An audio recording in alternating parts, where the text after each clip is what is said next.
Hey everyone, Will here. For those who don't know me, I am the studio manager as well as one of the instructors here at Metalwerx, and today I'm going to show you how I made this wax ring from start to finish. But before we get started, I'd like to mention that this video is sponsored in part by Rio Grande. For those who don't know, Rio Grande is one of the largest jewelry tool, equipment, and materials vendors here in the US, and they can be found on the internet of all places at www.riogrande.com, and that's grand with an E at the end. That's, not their slogan. Anyway, to be completely transparent, Rio Grande did not send me any of the tools used in this video. I've actually been a customer of theirs since 2009 or so, and everything in this video was purchased by myself well before this collaboration was even on the table. If I use a tool from Rio Grande, you will see the item name as well as an item number in the upper right-hand corner of your screen. And with that out of the way, let's get started. I'll be carving this ring out of a bar of wolf wax. I like their gold wax because it maintains crisp details and doesn't gum up my files quite as much as softer waxes would. I began by cutting the silhouette of my design out of a piece of brass and then tracing it on top of this wax. A thinner line like this will give you a much more accurate profile than, say, a magic marker, and you also don't run the risk of it peeling off or rubbing off, such as the case with the aforementioned magic marker or a design printed on paper. It can be hard to see this line, so I recommend using some baby powder to make it more noticeable. Just, be mindful how you apply it to the wax. I happen to have this cloth curator glove lying around, so I poured some in there and then dusted the surface with it. I'm going to cut this out more or less the same way that I would cut out something in metal, but I'm going to be using a spiral saw blade instead. These are nice because a traditional saw blade will clog up fairly quickly if you use it on wax. And as an added bonus, you can cut in any direction with these without having to turn your saw frame. Now, whenever I cut something out of a thick material such as this, I will tilt my saw frame at a slight angle away from the design. I do this because it's very easy to accidentally tilt the saw in the other direction by mistake, and then you'll end up with a shape that's too small on the other side of it. It may look weird now, but it's much easier to remove material than it is to add it back on later.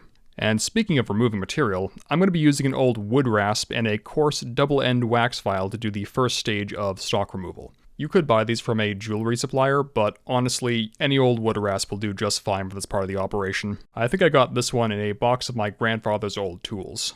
These files are rough, and they remove material fast, so I'll stop just shy of that outline after I get rid of the bulk of the excess wax. To refine the shape further, I have a nicer rasp that will remove material a little slower and leave a smoother finish.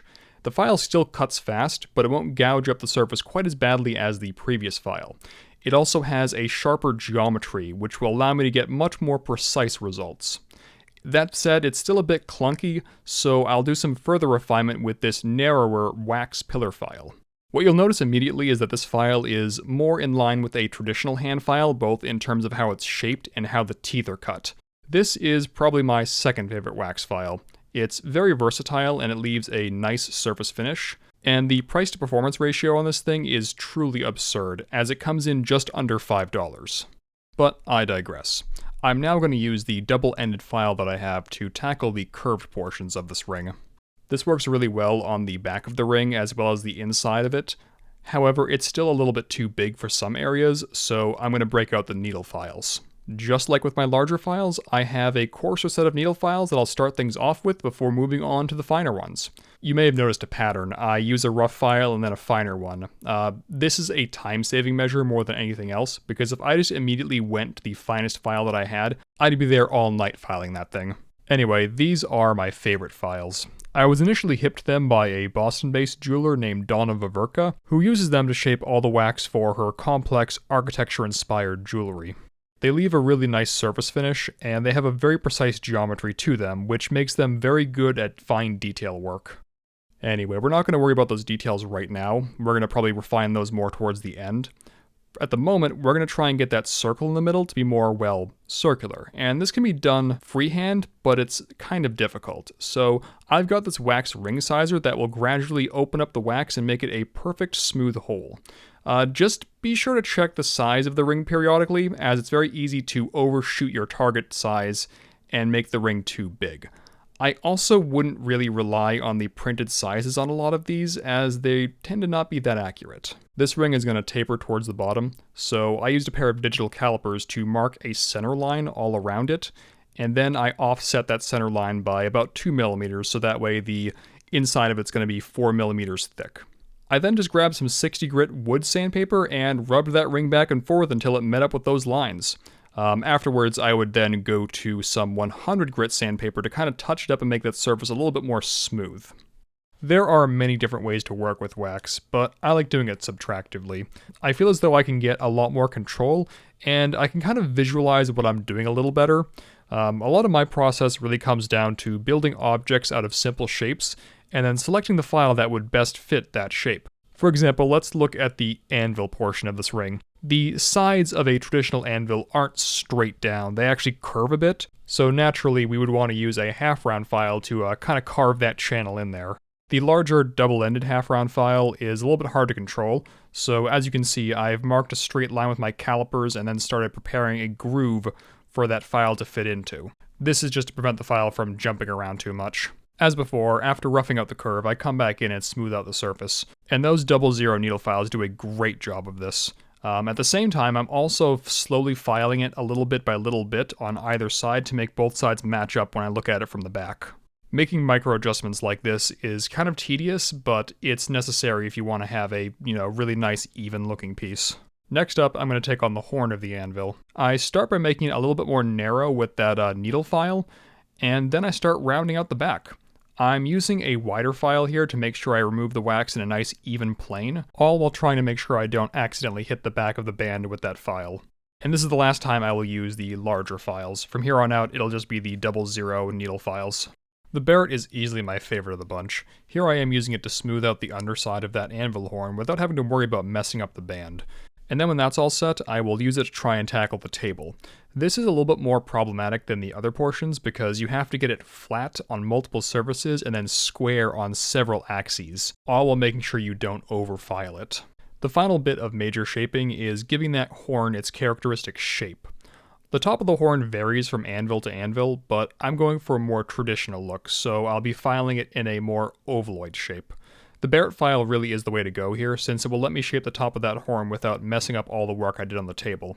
Then I'm just going to knock the corners off the edges of the ring portion of the ring, because no one likes wearing a ring where the sharp edges dig into your fingers. We're almost done. The last major alteration is getting those 2 holes on the heel of the anvil put in place. I'm using my calipers to lay out exactly where they're going to go, and then I'm using a scribe as a sort of center punch and drilling into it. The Pritchell hole is nice and easy since it's just a round hole, but the Hardy hole is going to be a little bit more difficult. I needed to drill it out first, and then slowly but carefully open it up with a square file. The square file doesn't really want to fit in there at first, so I have to attack it with just the tip for a while until I can open up the hole just enough to get the rest of the file in there. Then it's just a very tedious bout of filing and checking and filing and checking until it looks reasonably square. Once I cast this in metal, I'll be able to refine it the rest of the way there, so we're not aiming for perfection just yet. And with that, all the filing is done. Now we're going to move on to polishing. Remember, the more you smooth out the surface of that wax, the less work you'll have to do later in the metal. Depending on the wax you're using, you can use all kinds of different things to smooth it out and polish it, but I like to start things off a little bit more unorthodox by using one of these Japanese ink erasers. These are great because they're somewhat firm, but also a bit flexible, and they've got this nice knife edge that lets you get into some really tough to reach areas. I also like using a felt buffing wheel with a knife edge on it to further polish things up. It kind of requires a bit of force, but it will give you a nicer finish than the eraser does. And as you can see right here, it does a really good job at tackling that valley on the side of the ring, as well as the underside of the heel of the anvil. Next up, I've got this piece of sandpaper wrapped around this aluminum bar to establish a flat plane on the table as well as the sides of the anvil. Here I'm using a combination of 400 and 800 grit. They clog up pretty quickly, so it's important to get all the major scratches out via filing before this. This is especially important if you use these softer waxes. The last thing I like to do is use some wax cleaning solvent. This stuff is interesting. The brand I have smells strongly of citrus, and it works by dissolving the surface of the wax slightly. I like to just take an old t-shirt that I cut up or a clean cloth rag and dip it into the solvent, and then just rub it on the ring with my hands. It won't remove all the surface imperfections or any of the deep scratches, but it will polish things up if you did all the prerequisite surface finishing. It's best to kind of think of it almost like rouge, in that rouge works best when you do all the pre-polishing with Triple E, sandpaper, etc. Anyway, that's the ring. Hopefully this was useful, and I wish you good luck with all your future wax endeavors, and remember to check back here regularly for content such as this.